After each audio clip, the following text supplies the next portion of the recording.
데살로니가 전서는 교회에 대한 서신입니다. 오늘은 바울 사도가 데살로니가 성도들을 어떻게 대했는가, 영혼에 대한 사랑의 문제입니다. 대구에 있을 때 제가 담당했던 그 부서에서 1년에 한 번씩 꼭 복지원을 가요. 과원이죠, 지금으로 말하면은. 근데 특징이 하나 있었습니다. 아이들이 전부 다 작았어요. 3학년이냐 이러면 6학년이라고 그럽니다. 유치원생이냐 이러면 초등학교 2학년이라고 합니다. 초등학생이냐 이러면 중학생이라고 그렇게 이야기했습니다. 그래서 그 원장님에게 왜 애들이 이렇게 작습니까? 뭐 음식이 부족합니까? 그렇게 하니까 음식은 똑같다는 거예요. 잘 나온다는 겁니다. 근데 부모의 사랑에 빠지니까 신체에 영향을 미친다는 겁니다. 이 영혼의 신앙이 자라는 것도 똑같은 원리입니다. 뭐 여러 가지 프로그램 있고 다 있고 이렇게 해도 하나님의 사랑에 빠지고 복음 전도자의 사랑에 빠지면은 그러면은 잘 자라지 않는다는 것입니다. 교회는 말씀도 필요하고 또 프로그램도 있어야 되고 봉사도 해야 됩니다. 그런데 이런 것들은 하나의 툴에 불과합니다. 그게 반드시 뭐가 들어가야 되느냐니까 하나님의 사랑이 부어져야 됩니다. 그래서 교회가 뭐 왁자지껄하고 뭐 굉장히 활동적이고 그렇게 하는 것 같은데 그 사랑이 부어지지 않으면 영혼이 굉장히 메말라지는 것을 알 수가 있습니다. 많은 것 안 해도 그 안에 주님의 사랑이 있고 성도 간의 사랑이 있으면 그때는 영혼이 변합니다. 바뀝니다. 자랍니다. 그리고 특징이 하나가 사랑은 만족을 줍니다. 그래서 부족한 것이 없어요. 다 있는데 사랑이 없으면 늘 허기를 느낍니다. 늘 부족해요. 왜냐하면 제일 중요한 게 빠졌거든요. 아니 가정에 자녀들이 사는데 다 있어요. 돈도 있고 옷도 잘 입고 집도 있고 학교도 좋은 데 다니고 이렇게 하는데 부모의 사랑에 빠지면 이 아이는 사실 아무것도 없는 거예요. 이렇게 중요하다는 겁니다. 사도는 데살로니가 성도들에 대해서 사랑을 고백을 합니다. 이거는 내가 너희들을 얼마나 사랑했는가 하는 것을 알아달라 그렇게 하는 것이 아니고 그들에게 증거된 이 복음이 대가 없이 된 것이 아니라는 겁니다. 대가 없이. 사랑 없이 대가 없이 희생 없이 복음은 증거될 수가 없고 이 사랑과 희생과 수고 위에 너희들이 교회가 세워지게 되었고 그래서 너희들이 이렇게 받은 이 복음을 잘 간직해서 끝까지 믿음으로 승리하라. 그리고 이 복음을 가지고 많은 영혼들을 사랑하라. 그렇게 말씀을 하고 있는 것입니다. 딱 3가지입니다. 바울 사도는 그들을 어떻게 양육을 했는가 하는 것인데 3가지인데 위탁자로서 하나님의 말씀을 위탁받은 자로서 책임을 다한 것이죠. 청지기 의식이죠. 2번째는 뭐냐? 유모로서 사랑을 했고 3번째는 아비로서 사랑을 했다. 이 3가지입니다. 청지기로서 그 다음에 유모로서 그 다음에 아비로서 이 3가지가 굉장히 중요하다는 거예요. 오늘 읽지는 않았지만 4절에 보면 뭐라고 되어 있냐니까 복음을 위탁받았으니 지난번에도 살펴본 것처럼 하나님께서는 복음을 아무거나 위탁하지 않습니다. 왜냐하면 너무나 중요하기 때문에 검증을 하죠. 바울 사도는 나에게 복음이 있다고 하는 것은 하나님께 인정을 받았다는 것이고 가장 소중한 생명과 같은 이 복음이 그에게 맡겨졌다는 거예요. 정말 소중한 것, 제일 귀한 것을 맡았으면 어떻게 해야 되겠습니까? 주인의 뜻에 맞도록 잘 써야 되겠죠. 조심해야 될 겁니다. 조심해야 되죠. 그래서 이런 참 나는 청지기다 이런 의식이 굉장히 중요한 것이죠. 그러면 사람을 기쁘게 하는 것이 아니고 하나님을 기쁘게 해야 된다는 것이 4절 말씀에 나와 있습니다. 5절 말씀을 읽어보면은 너희가 알거니와 우리가 아무 때에도 아첨하는 말이나 탐심의 탈을 쓰지 아니한 것을 하나님이 정언하시느니라. 자기가 이제 맡은 이 복음을 증거하고 그들에게 정언했을 때 순수한 동기였다는 것을 회고합니다. 아첨이 뭐냐면은 막 축제 세우는 겁니다. 다른 사람에게 막 기분 좋게 하기 위해서 마음에도 없는 말을 이렇게 하는 것이죠. 사람들이 의외로 아첨을 많이 합니다. 부부 간에도 아첨 많이 해요. 왜냐하면 부인의 신기를 건드리면 안 되니까 당신이 채우라고. 뭐 그건 격려상 괜찮아요. 근데 관계 때문에 사람들의 비위를 거스르가면서까지 관계하고 싶지는 않거든요. 그래서 좋게 하기 위해서 이렇게 마음에도 없는 말을 이렇게 할 때가 있습니다. 저는 그게 또 100% 나쁘다 그렇게 보지는 않아요. 관계상에 있어서. 그런데 막 그 사람이 잘 보여가지고 내가 막 승진해야 되지 이렇게 하면 좀 야비한 것이죠. 근데 하나는 하지 않아야 됩니다. 말씀 앞에서는 아첨하지 않아야 됩니다. 사람과의 관계는 또 막 어느 정도 수용되는 부분이 있어요.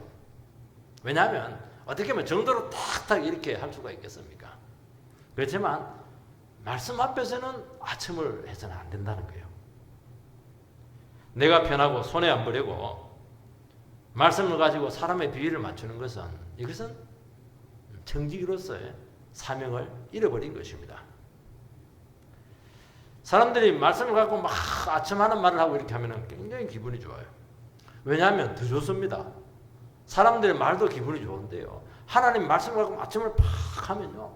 얼마나 기분이 좋은지. 하나님께서 오늘 당신에게 말씀했는데 당신의 신앙은 최고입니다. 뭐 그렇게 한다든지 예를 들어 가지고 막 당신이 지금 막 돼가고 있는 것은 하나님께서 막 1000% 그냥 축복을 해준 겁니다. 물론 뭐 복 받은 건 좋지만은 그러니까 말씀을 가지고 이렇게 그 아첨을 하면은 굉장히 기분이 좋아요. 그리고 말씀을 가지고 책망을 하고 뭐 죄를 사면 그 반대로 굉장히 기분이 안 좋아요. 사람의 말은 무시할 수가 있는데 하나님의 말씀을 이게 쉽게 무시하기가 쉽지가 않아요. 그래서 이게 굉장히 받아들이는데 곤욕스러울 수가 있는 겁니다. 근데 오늘 바울 사도가 말한 것은 청지기로서 정직해야 된다. 하나님께서는 정직한 영을 통해서 역사를 하신다고 말씀하고 있습니다. 그리고 하나님의 말씀은 말씀 그대로 되기 때문에 이루어지기 때문에 아무리 말씀 갖고 아첨하고 이렇게 해도 그거는 공연불에 불과해요. 그러니까 나중에 가면 결국에는 신뢰를 떨어뜨릴 가능성이 굉장히 많습니다. 도리어 처음에 좀 그렇더라도 부담이 될지 모르겠지만 오해가 되거나 이해가 안 되어도 정직하게 말씀을 이렇게 전가할 때 그때는 막 마음이 좀 아플 수가 있지만은 그래도 그 말씀은 그대로 생명이고 능력이기 때문에 그 영혼을 확 살려냅니다. 그래서 나중에 이야기합니다. 당신이 하나님의 말씀으로 정직하게 나에게 얘기해 줬기 때문에 나는 살게 되었다고. 정말 잊을 수가 없는 그런 말씀이었다고 그렇게 하게 된다는 것입니다. 탐심은 욕심으로 말씀을 전하는 것이죠. 이 탐심의 탈을 썼다. 굉장히 심한 말씀입니다. 그게 탈을 쓴 거예요. 안에 욕심을 꽉 채워놓고 겉으로 이제 말씀을 이야기하는 것입니다. 말씀 속에 욕심을 담아서 전하는 것입니다. 얼마든지 그렇게 할 수가 있죠. 돈 벌기 위해서, 야망을 위해서, 인정을 받기 위해서 얼마든지 말씀을 전할 수 있다는 것입니다. 아니면 또 섬김을 받고 싶어서 섬기는 척 할 수도 있습니다. 칭찬과 사람의 영광을 위해서 얼마든지 전할 수가 있습니다. 그러면은 특징이 뭐냐? 능력도 없고 변화도 없고 아무것도 없습니다. 왜냐니까 하나님의 말씀은 정직하거든요. 하나님께서 순수한 영혼을 통해서 순수한 그릇을 통해서 역사를 하시기 때문입니다. 이게 동기 문제예요. 그래서 뭐라고 바울 사도는 이야기하냐니까 뭐라고 되어 있습니까? 영혼을 구하고 하나님 나라를 위해서 해야 된다. 그렇게 말씀을 하고 있습니다. 영혼을 위하고 하나님의 나라를 위해서 해라는 거예요. 근데 놀라운 사실은 영혼을 위한다고 합니다. 하나님 나라를 위한다고 하는데 또 사심을 채울 수가 있습니다. 그러니까 이건 안 보이는 문제이기 때문에 굉장히 복음을 갖고 이게 정직적인 삶을 감당하는 게 그렇게 어렵다는 거예요. 영혼을 위하는 척 하면서 자기 거 다 챙기는 것입니다. 얼마든지 그렇게 할 수 있거든요. 근데 오늘 말씀해 보면은 사람은 모르지만은 하나님은 아신다고 말씀합니다. 여러분, 마음이 순수하지 않으면은 성령의 역사와 은혜는 거두어집니다. 그게 참 문제예요. 그리고 능력이 절대 나타나지 않습니다. 능력이 나타나는 것처럼 보이는 것은 그냥 처럼 보이는 거예요. 뭔가 분위기죠. 진짜 영혼을 변화시키고 이런 회개 역사들은 나타나지 않습니다. 그리고 깨치는 역사도 일어나지 않습니다. 저도 설교를 이렇게 하려고 딱 일어섰을 때 사람이 한순간에 딱 의식될 때가 있어요. 그리고 어떤 사람에 대한 기대감이 있을 때가 있습니다. 그러면은 갑자기 영적인 분위기가 쌓여지는 것을 느끼게 되는 것이고, 그러면 인간의 말을 할 가능성이 굉장히 높아요. 그리고 그 예배 가운데 하나님의 음성이 들리지 않아요. 왜냐하면 하나님께서 우리의 정인이 되시기 때문이라고 말씀하고 있습니다. 이것은 전하는 사람만의 문제만은 아니에요. 모든 사람에게 마찬가지야. 내 안에 정말 깨끗한 영이 없으면 하나님의 말씀이 충분히 역사를 할 수가 없다는 거예요. 6절에서 7절 상반절 말씀을 보면, 또한 우리는 너희에게서든지 다른 이에게서든지 사람에게서는 영광을 구하지 아니하였노라. 우리는 그리스도의 사도로서 마땅히 권위를 주장할 수 있으나. 바울 사도는 사도의 권위로서 그들에게 존중받을 권한이 있다고 증거를 하고 있습니다. 왜냐하면 사도로서 얼마든지 권위를 가지고 주장할 수가 있어요. 그리고 그들의 필요를, 그들에게 현실적인 필요를 요구할 수가 있습니다. 하나님께서는 하나님 나라 일을 할 때 직분을 주시고 직책을 주시고 직위와 권위를 주십니다. 이거는 뭐냐? 하나님을 대신해서 그 직분과 직위와 직책을, 권위를 잘 쓰라는 거예요. 하나님을 대신해서 쓰라고 하는 건 사적으로 절대 쓰면 안 된다는 거예요. 그래서 영적인 권위를 쓰게 될 때는 권한 사용이 굉장히 제한이 된다는 것을 알 수가 있고, 그 사용에 대해서 하나님 앞에 책임을 져야 된다는 것입니다. 이게 우리에게 주어진 이 책임이죠. 그래서 할 수만 있으면 절 얘기했듯이 권한을 쓰지 않는 상황으로 가는 것이 훨씬 더 좋아요.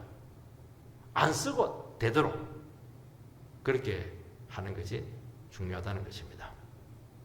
근데 복음 전도자에게 있어서 또 다른 권위가 하나가 있습니다. 그것은 뭐냐?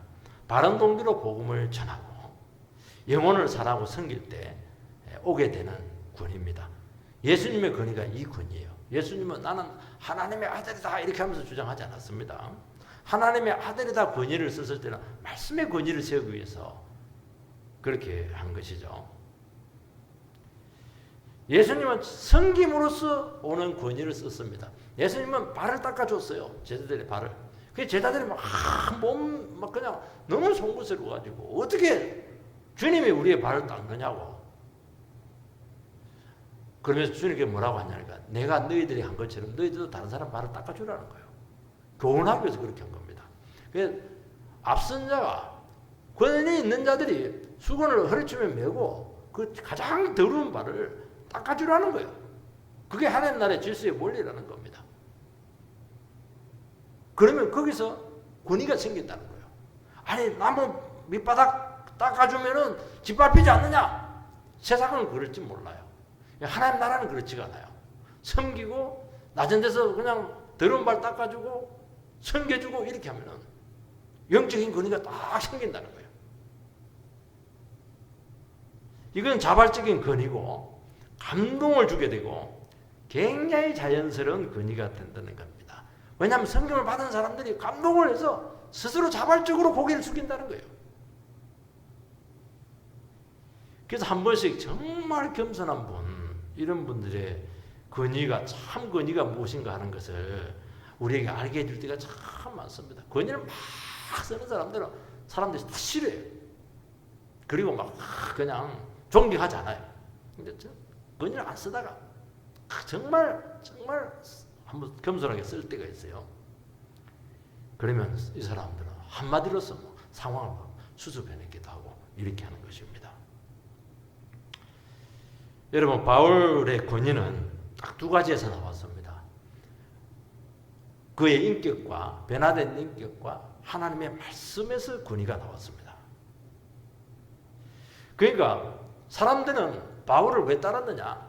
바울이 복음을 맡은 자로서 하나님께서 저 영혼을 통해서 말씀하신다, 그것이 확인이 된 것입니다. 여러분, 아무리 권세를 부리고 이렇게 해도 하나님께서 저 영혼을 쓰신다, 저 영혼을 통해서 말씀하신다, 저 영혼을 통해서 기도 응답을 하신다, 그런 것들이 확인이 안 되면 이게 존경이 나오지가 않아요. 순종이 나오지가 않습니다. 또 이 성숙한 변화된 인격으로 존경이 나온다는 것입니다. 여러분, 우리는 자꾸 이제 어떤 권위를 가지고 또 아니면은 어떤 이 리더십을 발휘하기 위해서 다른 어떤 영적인 체험들을 많이 가지려고 합니다. 어떤 분들 그러면 영권이다 그렇게 얘기하게 하는데 이것도 괜찮아요. 근데 이런 권위들은 자칫하면은 자기를 주장할 근거를 삼을 가능성이 굉장히 많아요. 어떤 체험을 통해서 이런 것들 어떤 권세 이런 것들을 주장할 가능성이 굉장히 많습니다. 근데 참 권위는 뭐냐? 오늘 보면은 하나님께서 나를 통해서 말씀하신다. 그리고 이 사람의 겸손한 변화된 인격, 여기서 오는 거예요. 이것이 진짜라는 겁니다. 사도는 사람에게 자기는 영광을 구하지 않았다, 그렇게 말씀하고 있습니다. 참 이것만 될 수 있으면요, 참 자유롭습니다. 사람의 칭찬과 인정에 우리는 얼마나 매여 있습니까? 교회 와도 사람들이 칭찬해주면 막 굉장히 좋아하고, 교회에서도 자기를 인정해주면 막 너무 좋아하고 막 하는데, 인정 안 해주면 막 그냥 신앙생활 할 맛이 없고, 이제 이게 사람에게 매여 있는 것이거든요. 여러분, 여기서 자유로워야 됩니다. 인정해주지 않더라도 하나님이 나를 알고 있다, 나는 하나님의 말씀 가운데 있다, 이것이면 다 되는 것이거든요. 이게요, 굉장히 소중한 영적인 힘입니다. 이런 사람들은 내가 얼마나 대단한 사람인가 하는 것을 절대로 드러내지 않아요. 안 드러냅니다. 묻힙니다. 그래서 볼 수 있는 눈을 가진 사람만이 볼 수가 있어요.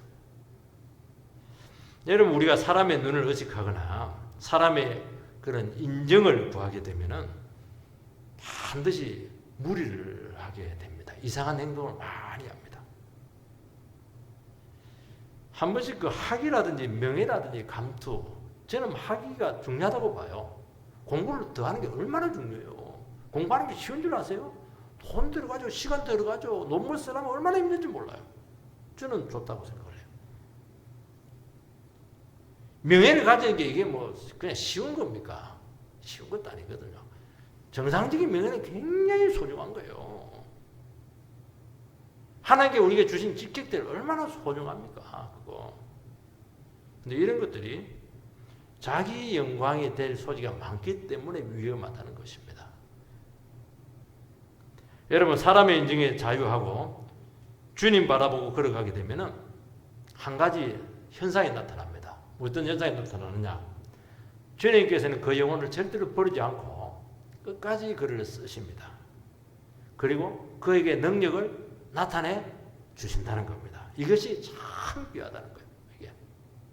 그래서 사람을 의식을 하고 사람의 인정을 구하고 이렇게 하면 오래 가지가 못해요. 수명이 굉장히 짧아요. 반짝하는 거예요. 반짝. 두 번째는 유모처럼 사랑으로 대하라는 것입니다. 7절 하반절 말씀을 보면 도리어 너희 가운데서 유순한 자가 되어 유모가 자기 자녀를 기름과 같이 하였으니. 이 사도의 권위가 아니라 유모가 어린 자녀를 기르듯이 양육을 했다는 것입니다. 유모의 특징은 뭐냐? 유모의 특징은 권위를 쓰지 않습니다. 유모는 온유한 자예요. 유순한 자입니다. 부드러워요. 여러분, 엄마들은 권위가 있죠. 쓰게 돼요. 그렇지만은 항상 자녀 양육할 때 자녀의 눈높이에 맞춥니다. 눈높이에 맞춘다고 하는 건 뭐냐? 유치해지는 것이 아니고 어린 자녀의 입장을 맞춰준다는 거예요. 그까지 내려간다는 거예요. 그러니까 유치하고 부족하지만은 그 인격을 굉장히 존중하는 겁니다. 그리고 그들의 수준까지 내려가 주는 것입니다. 여기 이제 성육신의 원리거든요. 그 유모의 원리입니다. 저는 자녀들에게 막 곤란한 질문들 몇 번 하면 막 짜증이 나요. 근데 제 아내는 설거지 하면서 다 들어줘요. 아, 저기서 내가 내공의 차이가 나는구나. 그럴 때가 굉장히 많아요. 나는 성질이 급해가지고 그냥 결론을 내려버리고 이렇게 하는데, 그러니까 훨씬 존경을 하는 거예요. 거기서 변화가 일어나게 되고 존경이 나온다. 그렇게 말씀을 하고 있습니다. 제 목회를 하기도 하고 또 여러분들께서 교회 생활 하시기도 하고 이렇게 할 때 참 다양한 사람들이 있습니다. 왜 우리가 실패하느냐?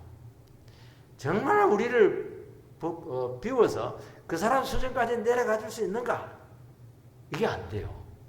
그냥 자꾸 이게 걸리고 정말 그냥 유치한 것 같고 저 사람 왜 있나 그런 생각이 들기도 하고 별 도움이 안 된다. 이런 안 좋은 생각들이 많다는 거예요. 그래야만 반드시 실패입니다. 이유는 모르겠지만은 저 영혼도 하나님께서 귀 세우신 영혼이다. 하나님께서 십자가에 주님께서 달려서 구원한 영혼이다. 그렇게 하면서 정말 소중하게 그 사람 입장까지 충분히 내려가 주면은 어떻게 하냐니까 놀라운 일이 생깁니다. 인간의 능력은 무한대거든요. 혼자 똑똑하니까 문제라는 거예요.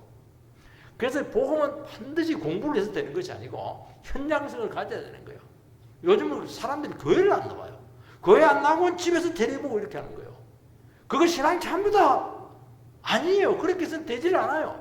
교회 나와가지고 부딪히고 어떤 데는 막 상처받기도 하고 말이지. 아니 말이지 저 권사님이 나에게 저런 말 할 수가 있어. 저러면서 막 인터넷 올리기도 하고 막 이러면서 그냥 막 서로 그냥 막 아유 해서는 안 될 말 했다고 이러면서 막 부딪히고 하면서 이렇게 하면서 자기 자신의 모습을 보는 겁니다. 그러면서 한 사람을 섬기고 세우는 것이 이렇게 어렵구나. 이렇게 속을 많이 썩여야 되는구나. 이런 것들을 절절하게 경험을 해야 돼요. 이걸 안 하려고 그래요.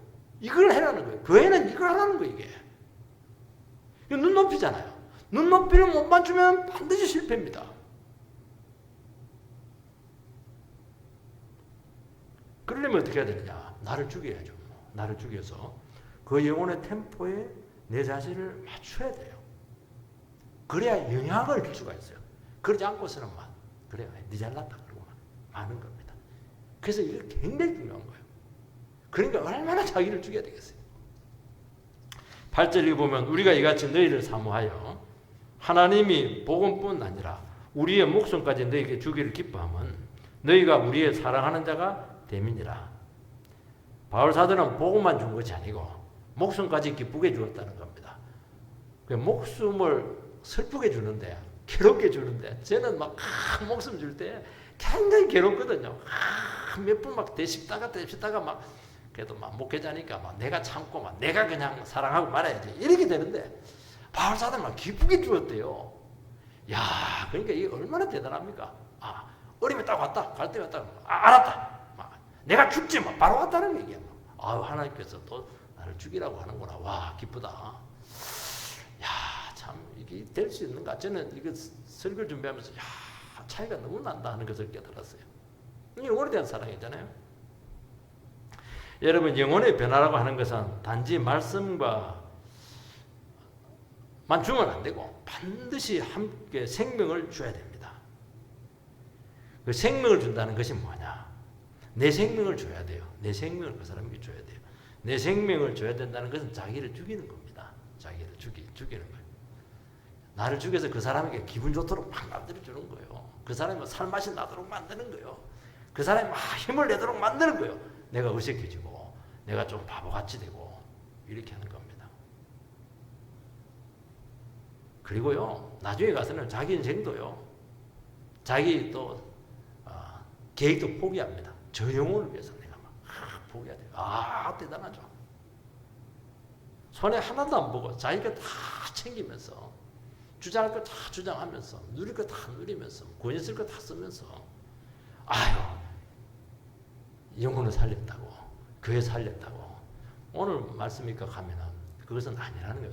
쏘갔다는 거예요. 그렇게 되지 않아요. 절대로 영혼은 그렇게 되지 않아요.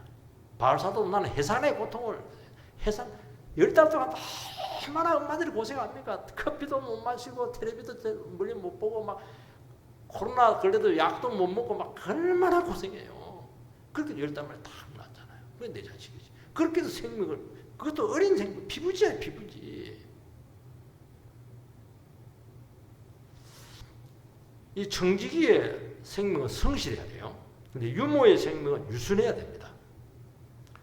자기를 부인하고 자기 자신을 꺾고 생명을 죽일 때 여기서 뭐가 나오느냐? 힘이 빠져요. 그러면서 부드러움이 나옵니다. 그래서 엄마 품 부드럽다는 탁 안고 있으면 그러면서 수용폭이 생기는 것입니다. 우리가 상대해야 될 영혼들은 얼마나 다양하고 예측 불허입니다. 세상에 저런 인간들이 다 있나. 그래서 교회 생활을 해야 사람을 알아요. 사회생활은 사람을 모릅니다. 왜 사람을 모르냐? 사회생활은 상대를 안 해줘요. 내하고 안 맞으면 상대를 안 해줘요. 아예 막 관계를 끊어버려요. 근데 교회는 관계를 끊을 수가 없어요. 그러니까 교회에서 잘해야 된다는 거예요. 너무너무 이상한 사람들, 생각지도 못하는 너무 다양하게 많다는 거예요. 그러니까 사랑할 만한 이유가 하나도 없어요.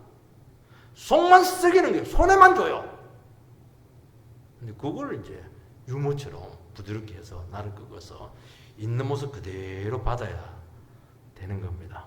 그리고 받는 게 아니고 더 나아가서 자기는 내 생명을 줘야 된다는 거예요. 이 사랑의 진정성이 신뢰를 받고 영혼을 살린다는 것입니다. 세 번째는 아비처럼 해야 됩니다. 9절, 형제들아 우리의 수고와 애쓴 것을 너희가 기억하려니 너희 아무에게도 폐를 끼치지 아니하려고 밤낮으로 일하면서 너희에게 하나님의 복음을 전파하였노라. 우리는 성도들에게 부담을 주지 않으려고 바울 사도는 생계를 스스로 책임져서 복음을 전했다고 말씀하고 있습니다. 그 처음 가지고 개척교회 한 거잖아요. 얼마나 시간과 힘이 부족하겠어요. 누를 안 끼치되고 경제적인 짐을 지우지 않았습니다. 복음 전도자는 주님께서 일하는 소에게 망을 씌우지 말라고 했습니다. 일하는 소를 이제 신약에서는 이제 그 바울 사도는 그 복음 전도자입니다. 복음 전도자에게 망을 씌우지 말라는 거예요. 그러니까 그 말은 뭐냐니까 생활에 대한 부담을 요구할 수가 있는 권한이 있는 것입니다. 하나님의 말씀은 목숨을 걸어야 되기 때문에 세상 일도 하고 하나님 나라 일도 하고 두 가지를 할 수가 없어요. 성도님들은 가능해요. 근데 복음 전도자는 그렇게 할 수가 없어요. 왜냐하면 목숨을 걸어야 되는 겁니다. 빌립보 교회에서 바울 사도에게 헌금이 왔지만 턱없이 부족했습니다. 그리고 그 데살로니가 지역의 경제 사정이 너무 좋지 않았어요. 그리고 데살로니가 지역은 헬라 지역이에요. 헬라 철학과 다르다는 겁니다. 헬라 철학의 선생님들은 전부 다 강의하고 돈을 받아요. 그러니까 자칫하면 그 복음의 가치가 훼손이 될 수가 있었다는 것입니다. 복음은 생명이고 빛이고 사랑이고 진리잖아요. 나는 너희들에게 아무 부담 안 줬다는 겁니다. 돈 요구하지 않았다는 거예요. 그 교회에 맞는 사정에서 그 상황에 따라서 바울 사도가 목회를 한 거예요. 복음을 전가한 겁니다. 여기서 강력한 역사가 나타났어요. 3주 만에 교회가 딱 세워졌습니다. 참 그 보면 대단하죠. 대단해요. 그러니까 바울 사도는 난 너희들이 흠잡힐 것도 없고 정말 정정당당하다는 거예요. 떳떳하다는 거예요. 이 복음이라고 하는 것은 희생 없이 전할 수가 없습니다. 여러분 한 영혼도 전도를 한번 해보시기 바랍니다. 절대 쉽지 않아요. 우리가 얼마나 전도지 많이 돌렸어요. 쉽지 않아요. 전도 전화 받는다고 올 것 같아요? 안 옵니다. 우리는 기도하죠. 계속 관계를 맺을 겁니다. 정말 그 영혼을 두고 애를 써야 된다는 거예요. 그 영혼에게서 복음이 방해받지 않도록 수고를 많이 해야 된다는 거예요. 왜냐하면 영혼들은 의심이 너무 많아요. 큰 소리만 쳐도 도망을 가요. 그리고 막 잘못하면 오해를 받습니다. 한 영혼을 살리는 게 이렇게 힘들다는 거예요. 뭐 오라 한다가 절대 안 오죠. 밥 아무리 사주잖아요. 얼마나 어려운데요. 이걸 감당하라는 거예요. 이쯤은 희생이라는 얘기예요. 10절 말씀, 우리가 너희 믿는 자들을 향하여 어떻게 거룩하고 옳고 흠없이 행하였는지에 대하여 너희가 증인이요 하나님도 그러하시도다. 성도들을 어떻게 대했는지 너희들도 안다는 겁니다. 이 거룩하다는 것은 하나님 앞에서 경건하고 독실하고 하나님을 기쁘시게 하는 것입니다. 옳게 했다고 하는 것은 이웃과의 관계에서 항상 바르게 행동한 것입니다. 흠이 없이 행했다고 하는 것은 구설수에 오르거나 흠잡힐 만한 행동을 하지 않았다는 겁니다. 그러니까 복음 전도자는 이렇게까지 신경을 많이 써야 돼요. 하나님 앞에서도 깨끗해야 되고 이웃과의 관계에서도 깨끗해야 되고 세상에서도 공적인 평가도 좋아야 돼요. 이게 복음 전도예요. 얼마나 기준이 높은지 몰라요. 이게. 나는 그런 거 한 거 하나도 없다는 거예요. 왜 이런 말을 하냐면은 복음을 전하고 목회를 하고 영혼을 섬길 때 오해의 소지가 너무 많아요. 왜냐하면 복음 전도자도 인간이고 부족한 부분이 있습니다. 그래서 복음을 듣는 사람의 입장에 봤을 때는 복음 전도자가 완전하기를 요구를 해요. 그리고 그 기준과 기대가 굉장히 높습니다. 그걸 다 채워줄 수가 없어요. 또 맞춰줄 수도 없어요. 그러니까 안 채워질 부분이 있다는 거예요. 섭섭한 거예요, 이게. 복음 전도의 입장에서는 또 할 말이 있어요. 나는 열악한 처지에서 최선을 다했고 내 피를 쏟아냈고 다 버리고 수고했는데 왜 나를 이해해 주지 못하는 거야? 또 섭섭한 거예요. 양쪽이 섭섭한 거예요. 요 틈을 마귀가 파고 들어와가지고 불필요한 오해와 문제를 일으킬 가능성이 참 많습니다. 별것 아닌데 그 당시에는 별것 아닌 게 절대적이에요. 이게. 그걸 너무너무 크게 생각하는 거예요. 지나놓고 뭐 아무것도 아니거든요. 그때는 이게 목숨을 걸어요. 이게 아무것도 아닌데. 이럴 수도 있고 저럴 수도 있는 거예요. 그 당시에는 이럴 수도 없고 저럴 수도 없고 딱 이래야 돼요. 내처럼 이래야 돼요. 그거하고 목숨 걸고 싸웁니다. 자기 자신을 변호하고 주장할수록 오해는 커질 수밖에 없습니다. 이것을 이길 수 있는 길은 딱 하나밖에 없어요. 오직 말씀이고 말씀이 변호를 하고 말씀이 풀어주는 겁니다. 그래서 계속 말씀이 증거되면 돼요. 이럴 때일수록 강력한 말씀이 증거돼야 돼요. 말씀 외에는 풀 수가 둘이 만나서 백날 이야기하면 할수록 골만 피는 거예요. 그렇게 되지는 않아요. 그때는 때가 안 됐구나 생각해서 계속 말씀을 증거하는 겁니다. 말씀이 전부 다 대변을 다 해줘요. 그리고 하나님 말씀이 모든 것을 살려냅니다. 말씀은 살리는 영이거든요. 그러면 말씀으로 본인 자신이 자라고 그러면서 하나씩 하나씩 이해가 되기 시작을 하는 것입니다.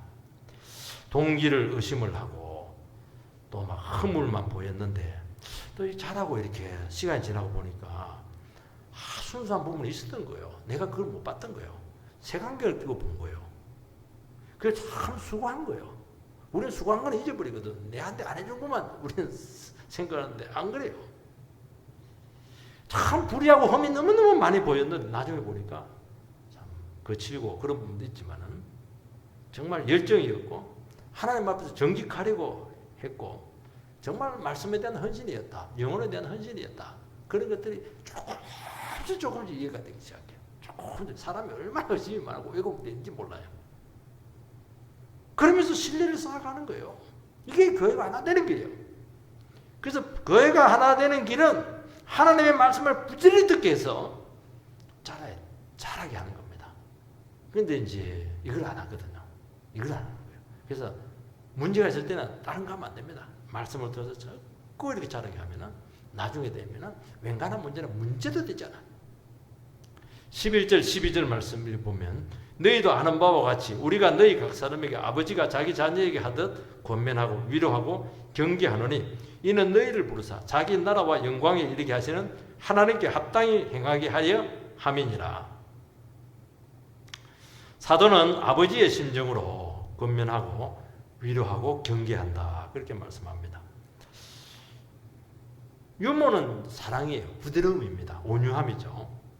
근데 아버지는 좀 권세고 교훈이고 경책이니까 막 꾸중책망이 들어가는 거예요. 두 가지가 다 있어야 돼요. 유모는 엄마과 아버지는 아버지과 이렇게 되는 거예요. 부모가 다 있어야 된다는 거예요. 여러분 영적인 세계는 눈에 보이지가 않아요. 그래서 예수님께서는 누룩 비유를 하잖아요. 작은 누룩이 들어가서 전부 다 변질을 시킨다고 얘기했거든요. 안 보이는 사이에 싹 변질을 다 시켜버려요. 그래서 영적인 독버섯은 그대로 두면은 아주 쉽게 그냥 공동체나 영혼을 오염시키는 겁니다. 제가 우리 그 사택 앞에 그 잔디가 있잖아요. 잔디는 아무리 잡초를 뽑아도 그냥 막 끝이 없어요. 한도 끝이 없어요. 그래서 아유 귀찮다. 내도 뿌리면 잔디는 없어져 버려요. 전부 다 잡초로 도배를 합니다. 그래서 보이는 대로 뽑아줘야 돼요. 그때그때 힘나는 대로. 그래도 그 정도는 있어요. 나중에 안 뽑고 있으면요 그거 대책이 없습니다. 그 잡을 수가 없어요. 왜냐하니까 잡초들이 훨씬 뿌리가 강하고 깊이 들어가요. 아무 잔디는 쭉 뽑으면 되는데 이거는 너무 이게 힘들어요. 그래서 여기서 뭘 하니까 권면하고 경계하고 위로하고 이런 것은 옆에 딱 붙어 있는 거예요. 딱 붙어가지고 그 보면 헬라어 파라예요. 파라는 파라클레토스가 이제 보혜사잖아요. 옆에서 권면한다는 것이거든요. 딱 붙어가지고 그 영적인 위험 있는 걸 바로바로 솎아내라는 겁니다. 여러분 교훈에는 일관성과 모범이 필요합니다. 신앙은 말씀만 듣고 깨닫기 어렵습니다. 그래서 신앙으로 사는 것을 반드시 보여주어야 합니다. 그래서 앞선 분들 또 직분 가시고 계신 분들 전도자가 먼저 깨닫고 신앙으로 잘해야 돼요.